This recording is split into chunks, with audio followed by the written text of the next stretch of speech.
This would be an apt description of a lot of folks. Their motto is do what comes natural, let the flesh have its way. Perhaps you are saying, well, I'm not a carnal Christian. I don't believe in carnivals. I even get sick on a Ferris wheel. I am a separated Christian.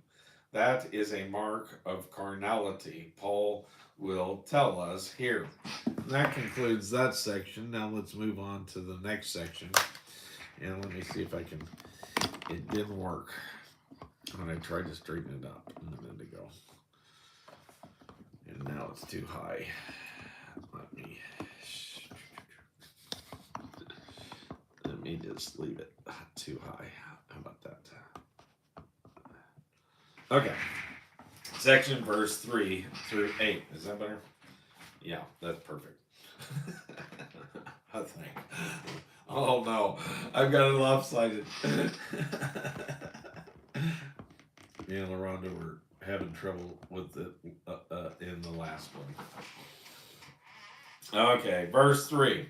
For ye are yet carnal, and whereas there is among you uh, envying and strife and division, are ye not carnal and walk as men? And you see, the carnal Christian is not necessarily one who rides on roller coasters. It does not mean one who promotes carnivals in his church. What is a carnal Christian? Where do you see him in evidence? Wherever there is strife and division, there is actually a carnival going on. In many of the fundamental churches, you can see divisions and gossip and strife and bitterness and hatred. When it is going on, we know that the flesh is on display. Sometimes Christians can lose their tempers and cover it by saying, well, I am just being frank. No, they are just being mean, that's all.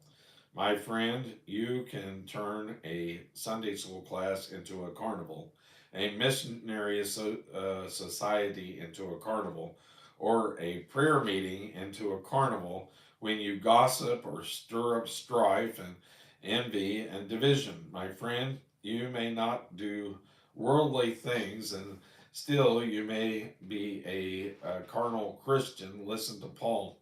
For while one saith, I am Paul, and another, I am Apollos, are ye not carnal? Who then is Paul, and who is Apollos? But ministers by whom ye believed, even as the Lord gave to every man. I have planted, Apollos watered, but God gave the increase. God, Paul says, both of us are workmen for God. Paul was the one who was the missionary. He had opened up new territory. Apollos came along and held meetings and preached and built up the saints. They were both servants of God. Verse 7. So then, neither is he that planteth anything, neither he that watereth, but God that giveth the increase.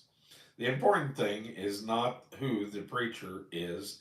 The important thing is whether God is using him. If God is using him, then God should have the credit for the results, giving God the praise and glory. Verse 8. Now, he that planteth and he that watereth are one, and every man which receiveth his own receiveth according to his own labor. We need to recognize that God uses many workmen. They may each be doing things a little bit different. That is why we should not go into a tirade against an individual who the Lord is using. There are many men who use different methods. Many men do things a different way from the way I would do them. Yet God uses these men